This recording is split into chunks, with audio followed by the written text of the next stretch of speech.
Hi, good morning one and all. Today discuss about topic for pure and impure function.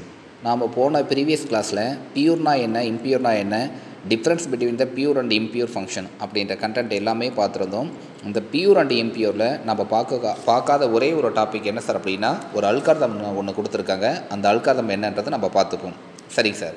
First of all, what is a pure and impure function sir? First of all, pure function. The pure function, it means the pure function or the function, the exact result will be the produced, the same argument are passed in between the one function into the another function. The name is called the pure function. Second point, the pure function cannot be affected for the output sir. The name is called the pure function. Impure function, it means impure function is a function can be affected for the output. The name is called the impure function. And then the internal variable only used for the pure function. The external variable and the internal variable can be used for the impure function. That's all. இப்போ நம்ம பியூருக்கும் இம்பியூருக்கும் நான் difference வந்து சொன்னேன் அதே மாதிரி டெஃபினேஷனும் அதுதான் sir. இதில் pure ஃபங்க்ஷனாக என்ன சார் அப்படின்னா சார், பியூர் அப்படின்றது சேம் ஆர்குமெண்ட் ஒரு ஃபங்க்ஷன்லேருந்து இன்னொரு ஃபங்க்ஷனை ட்ரான்ஸ்ஃபர் பண்ணி நமக்கு எக்ஸாக்டான வேல்யூஸ் வந்து ப்ரொடியூஸ் ஆச்சு அப்படின்னா த name is called the pure function. First point. Second point, pure ஃபங்க்ஷனில் நமக்கு அவுட்புட் வந்து அஃபெக்டட் ஆகுமா, அதாவது சேஞ்சஸ் ஆகுமானா ஆகாது. இம்பியூர் ஃபங்க்ஷன் இதுக்கு அப்படியே ஆப்போசிட்டு. இம்பியூர் ஃபங்க்ஷன்ன்றது ஒரு ஃபங்க்ஷன். இந்த ஃபங்க்ஷனில் என்ன சார் ஆகும் அப்படின்னா எக்ஸ்டர்னல் வேரியபிளால் நமக்கு அவுட்புட் வந்து அஃபெக்டட் ஆச்சு அப்படின்னா த name is called the impure function. Impure ஃபங்க்ஷனில் எக்ஸ்டர்னல் வேரியபிள் வந்து நம்ம யூஸ் பண்ணிக்கலாம். இதில் இன்டர்னல் வேரியபிள்னால் என்ன, எக்ஸ்டர்னல் வேரியபிள்னால் என்னன்றதை நம்ம ஆல்ரெடி முன்னாடியே பார்த்துருந்தோம். நாம் அந்த பியூர் அண்ட் இம்பியூர் ஃபங்க்ஷனில் பார்க்கக்கூடிய ரிமைனிங் ஒன்று எக்ஸாம்பிள் அல்காரிதம் அன்றைக்கி விட்டுட்டோம். அதை நம்ம இன்றைக்கி பார்க்கலாம். பாருங்கள், இதுதான் அந்த அல்காரிதம். ஃபர்ஸ்ட் ஆஃப் ஆல் இந்த அல்காரிதமை பற்றி நான் சொல்கிறேன் பாருங்கள். லெட்ன்றது கீவேர்டு ஆல்ரெடி நமக்கு தெரியும். அதுக்கடுத்து ஆர்இசி அப்படின்றது regression function. What is the meaning of regression function? A function call it self known as a function. ஒரு ஃபங்க்ஷன் தன்னைத்தானே அழைத்து கொண்டால் அதுக்கு வந்து ரெக்ரெஷன் ஃபங்க்ஷன் அப்படின்னு பேர். தற்சுழற்சி செயற்கூறுகள் அப்படின்னு பேர். அதாவது ஒரு ஃபங்க்ஷனை கால் பண்ணாமல் அதுவாக கால் ஆகிக்கிச்சு அப்படின்னா த name is called the regression function. Already நம்ம டெஃபினேஷன் வந்து பார்த்துருந்தோம். ரைட். அதுக்கடுத்து ஜிசிடி அப்படின்றது நமக்கு ஃபங்க்ஷனுக்கான நேம். இந்த ஜிசிடி என்ற ஃபங்க்ஷன் நேமுக்கு ஒரு எக்ஸ்பேண்ட் இருக்குது. ஜிசிடி இஸ் ஏ ஃபங்க்ஷன் நேம்னு சொன்னோம். இதுக்கு எக்ஸ்பேண்ட் என்ன சார் அப்படின்னா கிரேட்டஸ்ட் கோடு டிவிசர் அப்படின்றது இதுக்கான எக்ஸ்பேண்டு. அதுக்கடுத்து இங்கே ஏபி அப்படின்னு கொடுத்துருக்காங்க. நமக்கு தெரியும் the name is called the parameter. A is one of the parameter and B is one of the parameter. இந்த இடத்துல அல்காரிதமில் என்ன சொல்லியிருக்காங்க? If B greater than or equal to 0 then GCD. ஜிசிடின்றது இந்த இடத்துல ஃபங்க்ஷனுக்கான நேமு. இந்த இடத்துல என்ன பண்ணியிருக்காங்க அப்படின்னா இந்த கண்டிஷன், அதாவது இந்த இஃப் கண்டிஷன் வந்து செக் பண்ணி பார்க்கும். இந்த கண்டிஷன் ட்ரூ அப்படின்னா இங்கே பாருங்கள், இங்கே பின்றது ஒரு ஆர்குமெண்ட்டு. இந்த பி என்ற ஆர்குமெண்ட்டுக்குள்ளார ரெண்டு வேல்யூஸ் அசைன் பண்ணியிருக்காங்க. அதாவது ரெண்டு பெராமீட்டர் அசைன் பண்ணியிருக்காங்க. என்னென்ன பெராமீட்ரு? ஏ என்ற பெராமீட்ரு, அதே மாதிரி பி என்ற பெராமீட்டர். இந்த ரெண்டு பெராமீட்டர் வந்து யூஸ் பண்ணியிருக்காங்க. சரி சார். இந்த இஃப் கண்டிஷன் ஃபால்ஸ் அப்படின்னா it goes for the else portion. Else போர்ஷனுக்குள்ளே இருக்கக்கூடிய ஸ்டேட்மெண்ட் நமக்கு ரிட்டர்ன் ஆகும். இதுதான் இந்த அல்காரிதம். இப்போ பாருங்கள், நான் ஒரு அல்காரிதமுக்கு கீழே சம்திங், அதாவது நமக்கு அவுட்புட்டை கொடுத்துருக்காங்க. இது எப்படி வந்துச்சுன்னு நான் சொல்கிறேன். ஃபர்ஸ்ட் ஒன் இஸ் பாருங்கள். இந்த பியில் நமக்கு வேல்யூஸ் 0 ஆகிற வரைக்கும் இந்த ஸ்டேட்மெண்ட் வந்து ரிப்பீட்டடாக ஃபங்க்ஷன் கால் ஆகிட்டே இருக்கும். எப்போ பிக்கு வேல்யூஸ் வந்து 0ன்னு அசைன் ஆகுதோ ஆட்டோமேட்டிக்காக ப்ரோக்ராமுக்கான எக்ஸிக்யூஷன் அதோட முடிச்சு போயிடும். சரிங்க சார். இப்போ பாருங்கள், first B greater than or equal to 0 அப்படின்னு கொடுத்துருக்காங்க. ஒரு வேல்யூஸ் அசைன் பண்ணிக்கிங்க. அந்த வேல்யூஸ் இப்போ வந்து என்ன சார் பண்ணுன்னா ஜிசிடின்னு இருக்குது. அப்போ இந்த ஜிசிடியிலேருந்து இந்த ஜிசிடிக்கு ஃபங்க்ஷன் ஆட்டோமேட்டிக்காக கால் ஆகிக்கும். கால் ஆன அடுத்த செகண்டு ஏவுக்கு ஒரு வேல்யூஸும் பிக்கு ஒரு வேல்யூஸும் அசைன் பண்ணியிருக்காங்க. இங்கே பாருங்கள், ஏவுக்கு ஒரு வேல்யூஸு, ஏவுக்கு வந்து 13 கொடுத்துருக்காங்க, பிக்கு வந்து 27 அப்படின்னு கொடுத்துருக்காங்க. இந்த ரெண்டு வேல்யூஸும் எங்கே சார் ட்ரான்ஸ்ஃபர் ஆகுனா இங்கே ஏவுக்கும் பிக்கும் வந்து அசைன் ஆகும். That's all. அப்போ ஆட்டோமேட்டிக்காக நமக்கு அவுட்புட் டிஸ்பிளே ஆகும். இதே மாதிரி ரிப்பீட்டடாக எது வரைக்கும் டிஸ்பிளே ஆகும் அப்படின்னா இந்த பிக்கு வேல்யூ 0ன்ற வர வரைக்கும் ரிப்பீட்டட் ஆகும். எப்போ பிக்கு வேல்யூ 0ன்னு வந்துச்சு அப்படின்னா ஆட்டோமேட்டிக்காக அந்த அல்காரிதம் அதோட வந்து ஃபினிஷ் அப்படின்னு meaning. That's all. Next topic chameleon of Chromeland problem using the function. இந்த டாப்பிக்கு ஆல்ரெடி நம்ம 11th அல்காரிதம் அப்படின்ற டாப்பிக்கில் செகண்ட் ஹாஃபில் வந்து நிறைய ஸ்டோரி சொல்லியிருப்போம். இந்த கெமிலியன் ப்ராப்ளம்னா என்ன அப்படின்றத பற்றி சொல்லியிருப்போம். ரைட், அந்த ஸ்டோரி ஒன்ஸ் மோர் திருப்பி நான் சொல்கிறேன் பாருங்கள். ஃபார் எக்ஸாம்பிள் மொத்தம் நான் 3 டைப்பான கெமிலியன் கலர் வந்து எடுக்கிறேன். என்னென்ன கலரு? Green, red, blue. இது மொத்தம் வந்து 3 கலர்ஸ் எடுத்திருக்கேன். இப்போ எனக்கு க்ரீனில் வந்து பார்த்திங்கன்னா 3 கெமிலியன் இருக்குது, ரெட்டில் வந்து பார்த்தோன்னா 3 கெமிலியன் இருக்குது, ப்ளூவில் வந்து பார்த்திங்க அப்படின்னா 3 கெமிலியன் இருக்குது. இது எல்லாமே 3 இருக்குது. இந்த கான்செப்ட் என்ன சார்னா, இந்த ஸ்டோரி ஏற்கனவே நம்ம பார்த்துருப்போம். இந்த க்ரீனும் ரெட்டும் ஒட்டுக்காக சேர்ந்து இங்கே ப்ளூவை பார்க்க போச்சு அப்படின்னா, இந்த ப்ளூவை இருக்கக்கூடிய கெமிலியனை பார்க்க போச்சு அப்படின்னா இந்த 3மே என்ன கலராக மாறிடும் அப்படின்னா இந்த ப்ளூ கலராக மாறிடும். ஆல்ரெடி நமக்கு தெரியும். அப்போ இந்த க்ரீன்லையும் ரெட்டுலையும் ஒன்று குறையும். அப்போ க்ரீனில் எத்தனை இருந்திருக்கும்? 2. அப்போ ரெட்டில் எத்தனை இருந்திருக்கும்? 2. ஆனால் ப்ளூவில் என்ன மாறி இருக்கும் அப்படின்னா ஆல்ரெடி ப்ளூவில் 3 இருக்குது, இங்கே 2 கலர் நமக்கு ரீசேஞ்ச் ஆகிருக்கும். அப்போ டோட்டலாக எத்தனை கலரு? 5 கலர்ஸ். ஸோ இது மாதிரியான ப்ராப்ளத்தை தான் நம்ம 11th பார்த்துருந்தோம். அதே ப்ராப்ளம் தான் இங்கே கொடுத்துருக்காங்க. அங்கே அல்காரிதம் கொடுக்கல, இங்கே அல்காரிதம் கொடுத்துருக்காங்க. சரிங்க சார், இப்போ ஒரு விஷயம் நமக்கு தெரியும். அதாவது ரெட் இருக்குது, க்ரீன் இருக்குது, ப்ளூ இருக்குது அப்படின்னா ரெட்டும் க்ரீனும் மிங்கிள் ஆகி ப்ளூவாக பார்க்க போச்சு அப்படின்னா இந்த ரெட்டு க்ரீனு எதுவாக மாறிடும்? நமக்கு ப்ளூவாக மாறிடும் அப்படின்ற டாபிக் நமக்கு தெரியுது. சரிங்க சார், அதை பேஸ் பண்ணி இங்கே ஒரு எக்ஸாம்பிள் கொடுத்துருக்காங்க. இங்கே பாருங்கள், இதில் பாருங்கள். அப்போ ஏவும் பியும் வேல்யூஸ் நமக்கு ஈக்குவலாக இருக்கும். முன்னாடி சொன்ன போனோம்னா க்ரீன் வந்து 3 இருந்தது, அதாவது வந்து க்ரீன் வந்து 3, ரெட்டு வந்து 3, ப்ளூ வந்து 3. அப்போ இந்த ரெட்டும் க்ரீனும் ரெண்டும் சேர்ந்துச்சு அப்படின்னா இதில் 2 மாறிடும். இது எங்கே போகுது? இங்கே ப்ளூவுக்கு போச்சு அப்படின்னா 3 + 2 என்ன சார்னா 5. அப்போ இதுக்கு ரெண்டுக்கும் வேல்யூஸ் எப்படி சார் இருக்குது அப்படின்னா ஈக்குவலாக இருக்குது. ஸோ அப்போ இதை நான் ஏன்னு எடுத்துக்கிறேன், இதை நான் என்னென்னு எடுத்துக்கிறேன்? பின்னு எடுத்துக்கிறேன். அப்போ A comma B equal to, for example நான் 2ன்னு கொடுத்துக்கலாம், அதர்வைஸ் இல்லைனா ஏ ஈக்குவல் டு ஆஃப் பின்னு கொடுக்கலாம். அப்போ ஏவுக்கும் பியுக்கும் வேல்யூஸ் நமக்கு எப்படி சார் இருக்கும் அப்படின்னா ஈக்குவலாக இருக்கும் அப்படின்றது மீனிங். இதை தான் இங்கே கொடுத்துருக்காங்க. இங்கே பாருங்கள், A equal to B equal to 0. ஏவுக்கும் பிக்கும் வேல்யூஸ் எப்பயுமே எப்படி சார் இருக்கும் அப்படின்னா ஈக்குவலாக இருக்கும். ஃபார் எக்ஸாம்பிள் இங்கே 0 அசைன் பண்ணியிருக்காங்க. இங்கே தேர்டாக ப்ளூ அப்படின்னு இருந்துச்சு பார்த்தியா, அதை என்னவா எடுத்திருக்காங்கன்னா சின்னு எடுத்திருக்காங்க. அப்போ அந்த சிக்கான வேல்யூஸ் என்ன சார் அப்படின்னா, சார் இந்த சிக்கான வேல்யூஸும் இருக்கும், ஏவுக்கான வேல்யூஸும் இருக்கும், ப்ளஸ்ஸு பிக்கான வேல்யூஸும் இருக்கும். இதை 3யும் ஆட் பண்ணாங்க அப்படின்னா லாஸ்ட்டாக இருக்கக்கூடிய கலர் நமக்கு அவுட்புட் வந்து கிடச்சிடும். இதைத்தான் இந்த ஸ்டேட்மெண்ட்டில் வந்து கொடுத்துருக்காங்க பாருங்கள். சரிங்க சார், இதுக்கான அல்காரிதம் வந்து இப்போ நீங்கள் மேலே இன்புட்டு கொடுத்துருக்காங்க, கீழே அவுட்புட் வந்து சொல்லிட்டீங்க. இதுக்கான அல்காரிதம் சொல்லுங்கள் சார் அப்படின்னா அதுக்கடுத்து அல்காரிதம் கொடுத்துருப்பாங்க பாருங்கள். இதில் அல்காரிதம் கொடுத்துருக்காங்க பாருங்கள். அதாவது இது function name, A comma B comma C அப்படின்றது ஆர்குமெண்ட்டுக்கான நேமு. இன்புட்டு நமக்கு என்ன கொடுத்துருக்காங்க? A equal to A, B அதாவது small B equal to capital B, C equal to C அப்படின்னு கொடுத்துருக்காங்க. அவுட்புட் நமக்கு என்ன சார் வரும்னா இதைத்தான் முன்னாடி எக்ஸ்பிளைன் பண்ணோம். ஏவுக்கும் பிக்கும் வேல்யூஸ் வந்து ஈக்குவலாக இருக்கும்.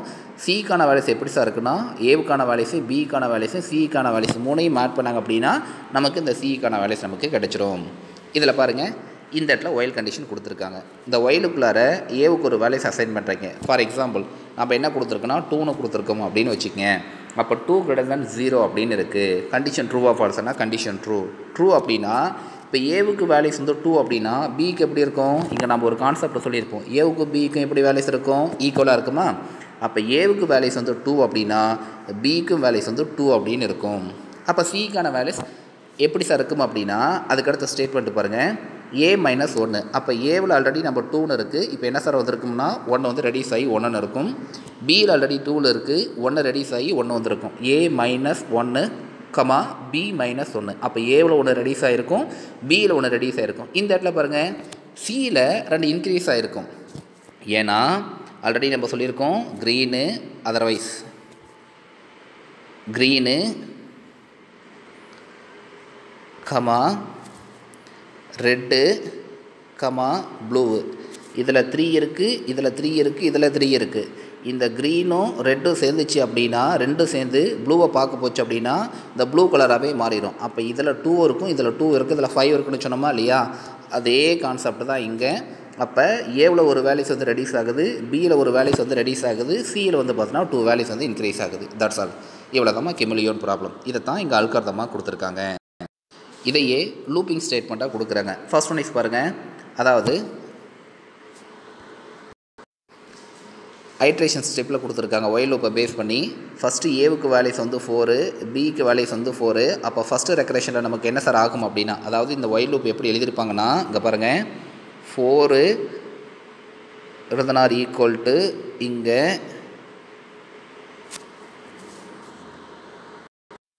ரைட். இங்கே பாருங்கள், இந்த டேபிளர் காலத்துக்கு தகுந்த மாதிரி நான் ஒரு ஒயில் லூப் எழுதியிருக்கேன்.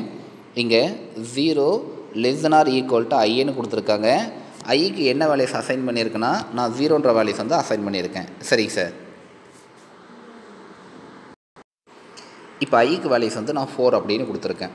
4னு கொடுக்கும்போது இங்கே பாருங்கள், ஃபஸ்ட் ஐட்ரேஷன், அதாவது ஐட்ரேஷன் ஃபஸ்ட்டு டைம் எக்ஸிக்யூட் ஆகுது 0ன்னு கொடுத்துருக்காங்க.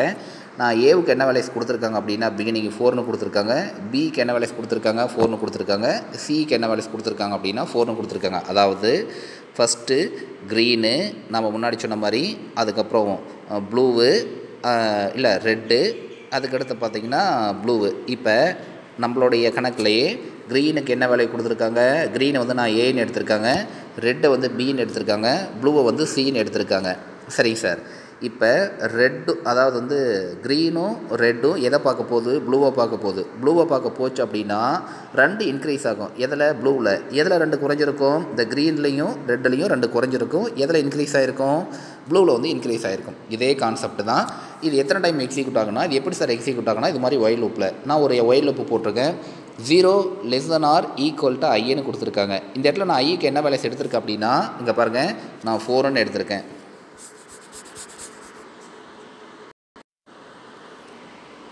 இந்த ஐட்ரேஷனுக்குள்ளார பாருங்கள், ஏவுக்கு வேல்யூஸ் வந்து 4ன்னு கொடுத்துருக்காங்க, பிக்கு வேல்யூஸ் வந்து 4ன்னு கொடுத்துருக்காங்க, சிக்கு வேல்யூஸ் வந்து 4ன்னு கொடுத்துருக்காங்க. ஃபஸ்ட்டு காமனாக எல்லாத்துலேயுமே 4 கெமிலியன் இருக்குது. இதுலேயும் 4 இருக்குது, இதுலேயும் 4 இருக்குது, இதுலேயும் 4 இருக்குது.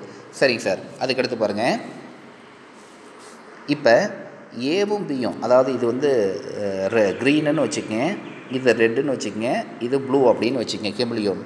இந்த க்ரீனும் இந்த ரெட்டும் ஒவ்வொரு கெமிலியோன் வந்து, அதாவது ரெட்டில் க்ரீனில் இருக்கக்கூடிய கெமிலியோன் ரெட்டை பார்க்க போச்சு அப்படின்னா, இது 2 ஈவனாக, அதாவது க்ரீனும் ரெட்டும் 2 எதை பார்க்க போகுது, இந்த ப்ளூவை பார்க்க போச்சு அப்படின்னா, இந்த 2 கலரை என்ன கலராக ரீசேஞ்ச் ஆகணும்னு சொன்னோம், ப்ளூவாக மாறிடணும்னு சொன்னோமா? அப்போ இது 2லேயும் 1 டிக்ரீஸ் ஆகிருக்கும். அப்போ க்ரீனில் வந்து 3 இருக்கும், ரெட்டில் வந்து 3 இருக்கும். இந்த ப்ளூவில் என்ன சார் ஆகும் அப்படின்னா 2 இன்க்ரீஸ் ஆகும். இதுக்கான அசைன்மெண்ட்டு தான், அதாவது இதுக்கான அல்காரிதம் தான் முன்னாடி ப்ரீவியஸாக பார்த்துட்டே இருந்தோம். இதே மாதிரி குறைஞ்சிட்டே வருது. லாஸ்ட்டாக க்ரீனில் 0 இருக்குது, ரெட்டில் 0 இருக்குது, ப்ளூவில் வந்து பார்த்திங்கன்னா 14 மாறி இருக்குது. That's all. இவ்வளோ தான் கெமிலியோன் ப்ராப்ளம். அதுக்கடுத்து இதில் நம்ம பார்க்கக்கூடிய அதுக்கடுத்த ஒரு டாபிக் என்ன சார்னா, ஃப்ளோ சார்ட்டு. நம்ம இந்த அல்காரிதமை பற்றி முன்னாடியே சொல்லிட்டோம். அல்காரிதம் எப்படி சார் ஒர்க் ஆகுது, அதுக்கான ஒர்க்கிங் எக்ஸிக்யூஷன் எப்படி சார் இருக்குன்றதை நம்ம பார்த்தாச்சு. இப்போ நம்ம பார்க்கக்கூடிய டாபிக் அந்த ஒர்க்கிங் எக்ஸிக்யூஷனுக்கான ஃப்ளோ சார்ட்டு. இந்த சிம்பிள்லாம் என்ன அப்படின்றது ஆல்ரெடி நம்ம 11th டிஸ்கஸ் பண்ணியிருக்கோம்.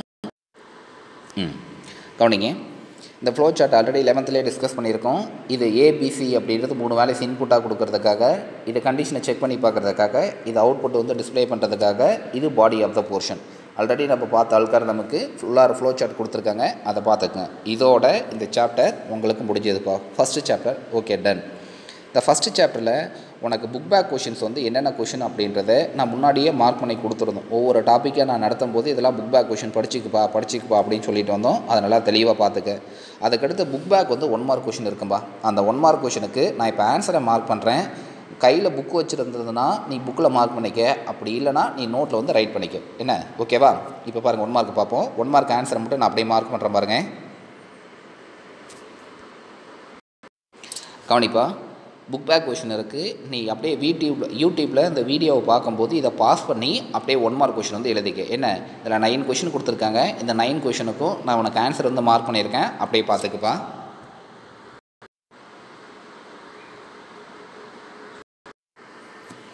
ஓகேப்பா, நம்ம ஃபஸ்ட்டு சாப்டர் அப்படியே ஃபாலோ பண்ணி செகண்ட் சாப்டர் வந்து இன்றைக்கி கிளாஸில் ஆரம்பிக்கலாம். செகண்ட் சாப்டருக்கு நேம் என்ன சார் அப்படின்னா, data abstraction. What is a data abstraction? இது எங்கேயோ கேள்விப்பட்ட மாதிரி இருக்கும். பார்த்துருக்கோம். எங்கே பார்த்துருக்கோன்னா நம்ம 11th 4th யூனிட்டில் introduction of object oriented programming concept using C++ அப்படின்னு ஒரு லெசன் ஒன்று பார்த்தோம். அந்த லெசனில் வந்து டேட்டா ஹைடிங், டேட்டா அப்ஸ்ட்ராக்ஷன் அப்படின்ற லைன் வந்து பார்த்துருப்போம். அதில் what is the meaning of data abstraction அப்படின்னா ஒரு டெஃபினேஷன் கொடுத்துருப்பாங்க. என்ன டெஃபினேஷன்னா, the data hiding, the data abstraction provide security to data unrelated member function cannot access the data அப்படின்னு ஒரு லைன் ஒன்று படிச்சிருப்போம். இதுக்கு ஒரு ஸ்டோரி ஒன்று நான் சொல்லியிருப்பேன். என்ன ஸ்டோரி சொல்லியிருப்போம் அப்படின்னா, தம்பி உன்னுடைய ஹாஸ்டலுக்குள்ளார ட்ரங்க் பெட்டிக்குள்ளார குறிப்பிட்ட அளவுக்கு அமௌண்ட் வச்சுருக்க, இல்லை ஸ்நாக்ஸ் வச்சுருக்க, இது யார் அதை வந்து லாக் பண்ணி அந்த கீ வந்து உங்கள்கிட்ட வச்சுருக்க, இதை யார் மட்டும்தான் யூஸ் பண்ணிக்க முடியும் அப்படின்னா நீ மட்டும்தான் யூஸ் பண்ணிக்க முடியும். இது மாதிரி ப்ரொடக்ஷன் கொடுத்த அப்படின்னா இதுக்கு பேர் டேட்டா ஹைடிங், அதர்வைஸ் வந்து டேட்டா அப்ஸ்ட்ராக்ஷன் அப்படின்ற வேர்டை அப்பயே சொல்லியிருப்போம். Right, there is a same concept. இங்கேயும் அதே மாதிரியான கான்செப்ட் தான் டேட்டா அப்ஸ்ட்ராக்ஷன். இங்கே டேட்டா அப்ஸ்ட்ராக்ஷன் அப்படின்ற கண்டென்ட்டுக்கு கீழே என்னென்ன நம்மளுடைய புக்கில் கொடுத்துருக்காங்க அப்படின்னா, first point, data abstraction is a powerful concept of computer science that allows the program to treated code as a object for அப்படின்னு கொடுத்துருக்காங்க. ஃபர்ஸ்ட் லைனில் பாருங்கள், டேட்டா அப்ஸ்ட்ராக்ஷன் அப்படின்றது நம்மளுடைய கம்ப்யூட்டர் சயின்ஸுக்குள்ளார ஒரு பவர்ஃபுல் கான்செப்ட். அப்படி இதில் வந்து ஒரு பவர்ஃபுல் கான்செப்ட் அப்படின்னு சொல்லியிருக்காங்க.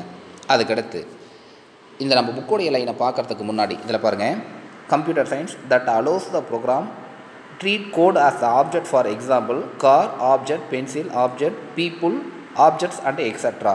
த program need not worry about the implementation, they have just known as a does. What it is does அப்படின்னு கொடுத்துருக்காங்க. அப்படின்னா என்ன சார் மீனிங் அப்படின்னா, ஃபர்ஸ்ட் ஒன் இஸ் பாருங்கள், இந்த பேராகிராஃபுக்கு மீனிங் பார்க்குறதுக்கு முன்னாடி நமக்கு 2 விஷயத்தை தெரிஞ்சிருக்கணும். என்னென்ன சார் தெரிஞ்சிருக்கணும் அப்படின்னா, இப்போ நம்ம ப்ரோக்ராம்னா என்ன, கோடிங்னா என்ன அப்படின்றது நமக்கு தெரியணும். இது நமக்கு ஒன்றும் பிரச்சனை இருக்காது. 11th ஆல்ரெடி நம்ம படிச்சிருக்கோம். நிறைய ப்ரோக்ராம் எழுதியிருக்கு. ஃபங்க்ஷனுக்கான ப்ரோக்ராமு, கிளாஸுக்கான ப்ரோக்ராமு, இன்ஹெரிட்டன்ஸுக்கான ப்ரோக்ராம் எல்லாமே பார்த்துருப்போம். அதில் பாருங்கள், ரிமைண்ட் பண்ணி பாருங்கள் ப்ரோக்ராம் அப்படின்றது எப்படி இருக்குன்றது. ஃபார் எக்ஸாம்பிள் நம்ம பிகினிங்கில் எழுதியிருப்போம் ஹேஷ் இன்க்ளூடு, ஐஓ ஸ்ட்ரீம் அப்படின்னு எழுதியிருப்போம், இன்டீஜர் மெயின், அது கீழே இன்டீஜர் A, B இப்படிலாம் எழுதியிருப்போம். என்னென்னா இன்டீஜர் A = 100, அதே மாதிரி இன்டீஜர் B = 200, இது மாதிரிலாம் கோடிங்ஸ் வந்து எழுதியிருப்போம். எதுக்காக நான் சொல்கிறேன்னா, இது எல்லாமே C++ல் நம்ம பார்த்த கோடிங் அப்படின்னு நமக்கு தெரியும். சரிங்க சார், இந்த கோடிங்கை, அதாவது ப்ரோக்ராம் அதர்வைஸ் கோடிங்கை இட் கன்சிடர் அபவுட் த ஆப்ஜெக்டாக கன்சிடர் பண்ணிக்கிறதுக்கு we need the data abstraction. பாருங்கள், ஃபர்ஸ்ட் பாயிண்டில் என்ன சொல்லியிருக்காங்க அப்படின்னா, ஒரு ப்ரோக்ராமையோ இல்லை ப்ரோக்ராமுக்குள்ளே இருக்கக்கூடிய கோடிங்கையோ நம்ம ஆப்ஜெக்டாக கன்சிடர் பண்ணிக்கிறதுக்கு எது சார் நெசசரி அப்படின்னா டேட்டா அப்ஸ்ட்ராக்ஷன் வந்து நெசசரி. ஃபார் எக்ஸாம்பிள் இங்கே பாருங்கள், that allow the program treat as the code as a object. இந்த லைனில் பாருங்கள், கோடிங்கை நம்ம ஆப்ஜெக்டாக கன்சிடர் பண்ணிக்கிறதுக்கு எது சார் நெசசரி அப்படின்னா we need the data abstraction. இப்போ ஆப்ஜெக்ட்னா என்னென்னு தெரியணும் சார். பேசிக்காக ப்ரோக்ராமுக்குள்ளார ஆப்ஜெக்ட் அப்படின்றத பற்றி நமக்கு தெரியும். இதையும் 11th பார்த்துருக்கோம். இருந்தாலும் ஒன்ஸ் மோர் கவனிங்க, ஆப்ஜெக்டை க்ரியேட் பண்ண there is a 2 method of creating object. First one is inline function, second one is outline function. inline function அப்படின்றது கவனிங்க, கர்லி ப்ரைஸ் ஓப்பன் பண்ணி கர்லி ப்ரைஸை க்ளோஸ் பண்ணதோடைய எண்டில் ஃபார் எக்ஸாம்பிள் A3 அப்படின்னா இப்போ ஏன்றது ஒரு ஆப்ஜெக்ட் அப்படின்னு நமக்கு தெரியும். மெத்தட் 1. மெத்தட் 2 என்ன சார் அப்படின்னா, மெயின் ஃபங்க்ஷனுக்குள்ளார இங்கே கிளாஸுக்கான நேமு நான் ஏன்னு கொடுக்குறேன். நான் மெயின் ஃபங்க்ஷனுக்குள்ளார A, SVBன்னு கொடுத்த அப்படின்னா இது செகண்ட் மெத்தடு. இப்போ SVBக்கு என்ன சார் பேர் அப்படின்னா த name is called the object. அப்போ இந்த 2 மெத்தடில் நம்ம ஆப்ஜெக்ட் ஆல்ரெடி க்ரியேட் பண்ணுற விஷயம் நமக்கு தெரியும். சரிங்க சார், இப்போ ப்ரோக்ராமுக்குள்ளாரையோ இல்லை கோடிங்குள்ளாரையோ இதை ஆப்ஜெக்டாக கன்சிடர் பண்ணிக்கிறதுக்கு நமக்கு டேட்டா அப்ஸ்ட்ராக்ஷன் வந்து தேவை அப்படின்னு சொன்னீங்க. ஒரு point okay sir. Second point sir, real லைஃப்பில் ஆப்ஜெக்ட் அப்படின்றதுக்கு எக்ஸாம்பிள் சொல்லுங்கள் சார்னா இது நிறைய சொல்லலாம். முன்னாடியே நிறைய டைம் நம்ம சொல்லியிருப்போம் சார். பிளாக் போர்டுன்றது ஒரு ஆப்ஜெக்ட் சார், ஃபேன்ன்றது ஒரு ஆப்ஜெக்ட்டு, பென்சில்ன்றது ஒரு ஆப்ஜெக்ட்டு, பென்ன்றது ஒரு ஆப்ஜெக்ட்டு, என் கையில் இருக்கக்கூடிய புக்குன்றது ஒன் ஆஃப் த ஆப்ஜெக்ட் அப்படின்னு சொல்லியிருக்காங்க. சரிங்க சார், இப்போ டேட்டா அப்ஸ்ட்ராக்ஷனை பற்றி தெளிவான ஒரு கிளியர் கான்செப்ட் கிடைச்சிருச்சு. என்ன சார் கிடைச்சது அப்படின்னா, சார் கோடிங்கோ ஒரு ப்ரோக்ராமையோ நம்ம ஆப்ஜெக்டாக கன்சிடர் பண்ணிக்கிறதுக்கு எது சார் தேவை அப்படின்னா நமக்கு வந்து டேட்டா அப்ஸ்ட்ராக்ஷன் வந்து தேவை. First point. அதுக்கடுத்து நான் என்ன கொடுத்துருக்காங்க அப்படின்னா கவனிங்க, program need not worry about the code implementation, they have the just know what it does அப்படின்னு கொடுத்துருக்காங்க. சார் இது இம்ப்ளிமெண்டேஷனை பற்றி ஃபுல்லாக தெரிஞ்சிருக்கணுமா அப்படின்னா கிடையாது. ஜஸ்ட் அது எப்படி ஒர்க் ஆகுதுன்னு மட்டும் தெரிஞ்சாவே போதும் அப்படின்னு சொல்லியிருக்காங்க. இது என்ன சார், அப்போ டேட்டா அப்ஸ்ட்ராக்ஷன் அப்படின்னா நீங்கள் வந்து கோடாக கன்சிடர் பண்ணிக்கிறதுக்கு யூஸ் ஆகும் அப்படின்னு ஒன்று சொன்னீங்க சார். ஆப்ஜெக்டாக கன்சிடர் பண்ணிக்கிறதுக்கு நமக்கு டேட்டா அப்ஸ்ட்ராக்ஷன் வந்து தேவை அப்படின்னு சொன்னீங்க. இதை பற்றி ஃபுல்லாக, அதாவது இம்ப்ளிமெண்டேஷன் ஒர்க் வந்து நமக்கு தேவையில்லை, ஜஸ்ட் அதை பற்றி தெரிஞ்சால் மட்டுமே போதுங்கிறீங்க. இதுக்கு ஒரு புரிகிற மாதிரி எக்ஸாம்பிள் சொல்லுங்கள் சார். அப்படின்னா இப்போ நமக்கு தெரியும்பா கார் இருக்குது. இப்போ BMW கார் இருக்குது அப்படின்னா அந்த கார் எப்படி ரன் ஆகுது அப்படின்ற பேசிக் குவான்டிட்டி நம்ம பேசிக் ஃபீச்சர்ஸ் நமக்கு தெரியும். என்ன சார் தெரியும் அப்படின்னா, ஃபார் எக்ஸாம்பிள் அது காரோடக்கான கலரு, என்ன ஸ்பீடில் போகும், அதுக்கான ரேட் என்ன, இது மாதிரியான இன்ஃபர்மேஷன்லாம் தெரிஞ்சுக்கலாம். இது ஒரு பார்ட்டு. இம்ப்ளிமெண்டேஷன் அப்படின்னா it is a running process, அதாவது நாம் கார் ஓட்டுறது, இதுக்கு பேர் இம்ப்ளிமெண்டேஷன். அப்போ காரை பற்றி தெரிஞ்சுக்கிறது வேறு, காரை ஓட்டுறது வேறு. சார் எவ்வளோ ஸ்பீடில் போகும், என்ன ரேட்டு, என்ன கலரு, இது மாதிரியான ஒர்க்கை பற்றி நம்ம தெரிஞ்சுக்கிறோம் அப்படின்னா இது இன்ஃபர்மேஷன். இது வந்து இன்ஃபர்மேஷன், இது ஒரு பார்ட்டு. செகண்ட் பார்ட்டு நம்ம ட்ரைவ் பண்ணுறது சார், அந்த காரை ஓட்டி பார்க்குறது. அப்போ ஓட்டுறது வேறு, இன்ஃபர்மேஷன் தெரியறது வேறு. ஓட்டுறோம் அப்படின்றது, காரை ட்ரைவ் பண்ணுறோம் அப்படின்றது த name is called the implementation. சரிங்க சார். காரை பற்றி இன்ஃபர்மேஷன் தெரிஞ்சுக்கிறோம் அப்படின்னு நம்ம சொல்கிறோம், த name is called the information about the car. இதை தான் இங்கேயும் சொல்லியிருக்காங்க சார். இப்போ டேட்டா அப்ஸ்ட்ராக்ஷன் அப்படின்னா ஜஸ்ட் நமக்கு இம்ப்ளிமெண்டேஷன் வந்து நெசசரி கிடையாது, அந்த ஆப்ஜெக்ட்னா என்ன அப்படின்னு மட்டும் தெரிஞ்சால் போதும் அப்படின்னு இந்த ஃபர்ஸ்ட் பேராகிராஃபில் வந்து சொல்லியிருக்காங்கப்பா. That's all. நமக்கு செகண்ட் பேராகிராஃபில் என்ன கொடுத்துருக்காங்கன்னா இதே மாதிரியான கான்செப்ட் தான் அதுலேயும் கொடுத்துருக்காங்க. This is exceptionally important when the several people are doing a project. Here the project refer to the programming with the data abstraction. Your group member won't have the read through the every line of your code to understand. They can just assume that is the does work அப்படின்னு கொடுத்துருக்காங்க. அப்படின்னா இதுக்கு என்ன sir meaning அப்படின்னா, இதுக்கு அதே மாதிரி தான். This is exceptionally important when the several people are doing the project. அதாவது several peoples, நிறைய பேர் சேர்ந்து ஒரு ப்ராஜெக்ட் வந்து ஆக்சஸ் பண்ண போகிறாங்க, அதாவது ப்ராஜெக்ட் வந்து க்ரியேட் பண்ண போகிறாங்க. ப்ராஜெக்டை க்ரியேட் பண்ணும் பொழுது எந்த ப்ராஜெக்ட் பண்ணாலும், எந்த கோடிங் எழுதினாலும் அதுக்கு ஒரு ப்ரோக்ராமிங் லாங்குவேஜ் வந்து நெசசரி அப்படின்னு நமக்கு தெரியும். அந்த ப்ரோக்ராமிங் லாங்குவேஜுக்குள்ளார ஒரு ஆப்ஜெக்டை க்ரியேட் பண்ணுன்னா நமக்கு டேட்டா அப்ஸ்ட்ராக்ஷன் வந்து நெசசரி. சரிங்க சார். இப்போ டேட்டா அப்ஸ்ட்ராக்ஷனை பற்றி இம்ப்ளிமெண்டேஷன் நமக்கு தேவை அப்படின்னா தேவை கிடையாது. ஜஸ்ட் நவுன் அந்த ஆப்ஜெக்ட்னா என்ன, ஆப்ஜெக்ட் எப்படி ஒர்க் ஆக போகுது அப்படின்ற விஷயம் மட்டும் தெரிஞ்சாவே போதும் அப்படின்னு இந்த செகண்ட் பாயிண்டில் கொடுத்துருக்காங்க. தேர்ட் பேராகிராஃபில் ரொம்ப முக்கியமான ஒரு topic, what is the meaning of modularity. The modularity, it means splitted into the program, sir. What is the meaning of splitted into the program, sir? Sir ஒரு பெரிய என்லார்ஜிங்கான ப்ரோக்ராம் இருந்தது அப்படின்னா அந்த ப்ரோக்ராமை குட்டி குட்டியாக தனித்தனி இண்டிவிஜுவல் மாடியூலாக க்ரியேட் பண்ண நமக்கு என்ன சார் யூஸ் ஆகுது அப்படின்னா மாடுலாரிட்டி வந்து யூஸ் ஆகுது.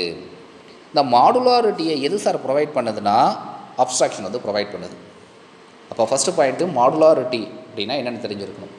மாடுலாரிட்டி அப்படின்றது ஸ்ப்ளிட்டட் ப்ரோக்ராம் அப்படின்னு நமக்கு தெரியும். ப்ரோக்ராமை தனித்தனியாக இண்டிவிஜுவல் மாடியூலாக க்ரியேட் பண்ண நமக்கு எது சார் யூஸ் ஆகுதுன்னா மாடுலாரிட்டி யூஸ் ஆகுது. ஃபர்ஸ்ட் பாயிண்ட்டு, அந்த மாடுலாரிட்டியை எது சார் ப்ரொவைட் பண்ணுதுன்னா it provide into the data abstraction sir. Data abstraction வந்து நமக்கு யூஸ் ஆகுது. இதான் ஃபர்ஸ்ட் பாயிண்டில் கொடுத்துருக்காங்க. Abstraction provide the modularity. It means splitting program into the many module. நிறைய மாடியூலாக க்ரியேட் பண்ணிக்கிறதுக்கு நமக்கு வந்து நிறைய குட்டி தனித்தனி இண்டிவிஜுவல் பார்ட்டாக ப்ரோக்ராமை க்ரியேட் பண்ணிக்கிறதுக்கு மாடியூல் வந்து யூஸ் ஆகுது. அதுக்கடுத்து சார் இப்போ டேட்டா அப்ஸ்ட்ராக்ஷன் அப்படின்னா என்னென்னு தெரியும். அதாவது ஒரு கோடிங்குள்ளார, ஒரு ப்ரோக்ராமுக்குள்ளார கோடிங் இருக்குது சார், அந்த கோடிங்கை ஆப்ஜெக்டாக கன்சிடர் பண்ணிக்கிறதுக்கு டேட்டா அப்ஸ்ட்ராக்ஷன் வந்து யூஸ் ஆகுது. First point. செகண்ட் பாயிண்ட் என்ன சொல்லியிருக்காங்க, just not like that the implementation. Sir அது எப்படி இம்ப்ளிமெண்ட் ஆகுதுன்றது தேவை கிடையாது நமக்கு, ஜஸ்ட் அதுக்கான ஒர்க்கிங் எக்ஸிக்யூஷன் மட்டும் இன்ஃபர்மேஷன் தெரிஞ்சால் போதும் அப்படின்னு சொல்லியிருக்காங்க. இது செகண்ட் பாயிண்ட்டு. தேர்ட் பாயிண்ட் என்ன அப்படின்னா மாடுலாரிட்டி. மாடுலாரிட்டி அப்படின்றது டேட்டா அப்ஸ்ட்ராக்ஷன் எதை சார் ப்ரொவைட் பண்ணுதுன்னா மாடுலாரிட்டியை ப்ரொவைட் பண்ணுது ப்ரோக்ராமுக்குள்ளார. மாடுலாரிட்டியை யூஸ் பண்ணி என்ன சார் பண்ணலாம் அப்படின்னா ப்ரோக்ராமை தனித்தனி பார்ட்டாக பிரிக்கலாம். இது தேர்ட் பாயிண்ட்டு. ஃபோர்த்து பாயிண்ட் என்ன சார் அப்படின்னா நமக்கு இந்த டேட்டா டைப்பை பற்றி தெரிஞ்சிருக்கும் அப்படின்னு நினைக்கிறேன். இந்த பாயிண்ட்டை நம்ம பார்க்குறதுக்கு முன்னாடி நம்ம C++ல் டேட்டா டைப்பை பற்றி பார்த்துருக்கோம். What is a data type அப்படின்னா the data type are the kind of data that is splitted into the different data, otherwise different kind of inputs அப்படின்னு நம்ம பார்த்துருக்கோம். சார் டேட்டா அப்படின்றது உள்ளுக்குள்ளார கம்ப்யூட்டருக்குள்ளார எந்த கம்ப்யூட்டராக இருந்தாலும் சரி, ப்ரோக்ராமாக இருந்தாலும் சரி, என்ன கான்செப்டில் ரன் ஆகும் அப்படின்ற ப்ராசஸ் நமக்கு தெரியும்.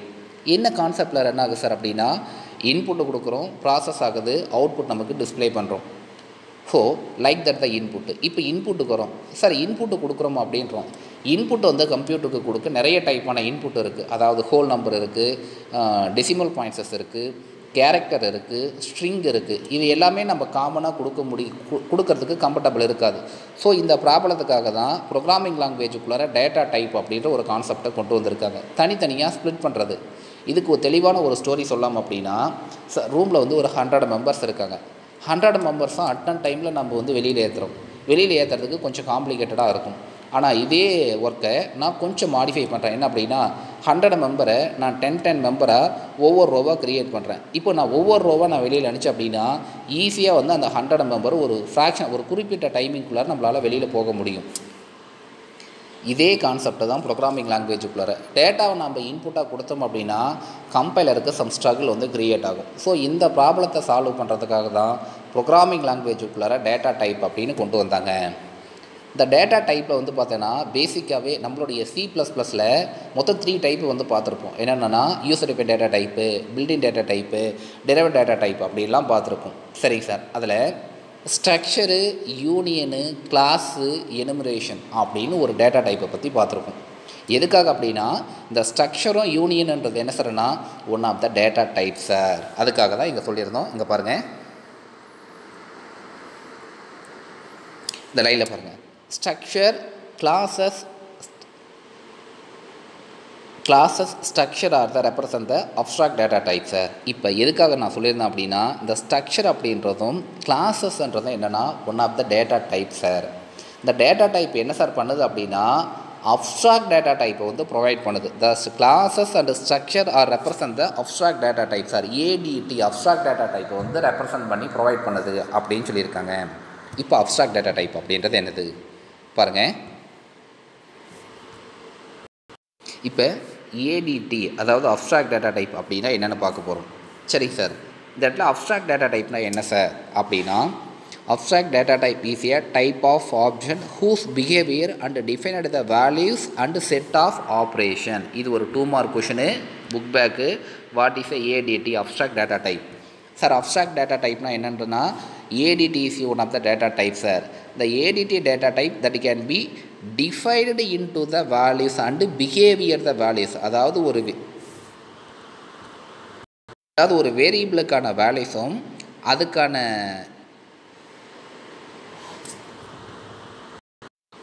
ஆப்ரேஷனையும் டிஃபைன் பண்ணிக்கிறதுக்கு நமக்கு எது சார் யூஸ் ஆகுதுன்னா அப்ஸ்ட்ராக்ட் டேட்டா டைப் வந்து யூஸ் ஆகுது. அப்போ ADTக்கான மெயின் பர்பஸ் என்னென்னா ADT அப்படின்றது ஒரு டேட்டா டைப்பு. இந்த டேட்டா டைப்பை யூஸ் பண்ணி ஒரு வேரியபிளுக்கு வேல்யூஸ் அசைன் பண்ணலாம். செகண்ட் பாயிண்ட் என்னென்னா அது என்ன ஆப்ரேஷனை பெர்ஃபார்ம் பண்ண போது அந்த ஆப்ரேஷனை பெர்ஃபார்ம் பண்ணுறதுக்கு டிஃபைன் பண்ணிக்கலாம். டிஃபைன் பண்ணுறதுக்கு நமக்கு அப்ஸ்ட்ராக்ட் டேட்டா டைப் வந்து யூஸ் ஆகுது. இதில் 2 மேஜரான பாயிண்ட் என்ன அப்படின்னா the behavior that is defined into the set of values and set of operations sir. ஒரு வேல்யூஸையும் அதுக்கான ஆப்ரேஷனையும் டிஃபைன் பண்ணுறதுக்கு நமக்கு ADT வந்து யூஸ் ஆகுது. இது ஃபர்ஸ்ட் பேராகிராஃப். செகண்ட் பேராகிராஃபில் என்ன கொடுத்துருக்காங்கன்னா அதே ஸ்டோரி தான். அதில் என்ன கொடுத்துருக்காங்கன்னா எது தேவை எது தேவையில்லை அப்படின்னா ஜஸ்ட்டு அதுக்கான இம்ப்ளிமெண்டேஷன் தேவை கிடையாது. First point.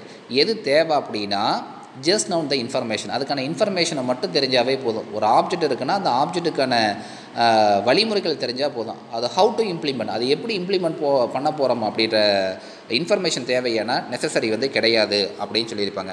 அதுக்கடுத்து இந்த பேராகிராஃபில் ரொம்ப வேல்யூபிளான இன்னொரு பாயிண்ட் என்னென்னா ஏற்கனவே 11th படித்த பாயிண்ட்டு டேட்டா அப்ஸ்ட்ராக்ஷனில் படிச்சிருப்போம். அதே தான் only the essential future R necessary. நமக்கு எந்த ஃபியூச்சர் தேவை அப்படின்னா அதில் ஒரு லைனை கொடுத்துருக்காங்க பாருங்கள்.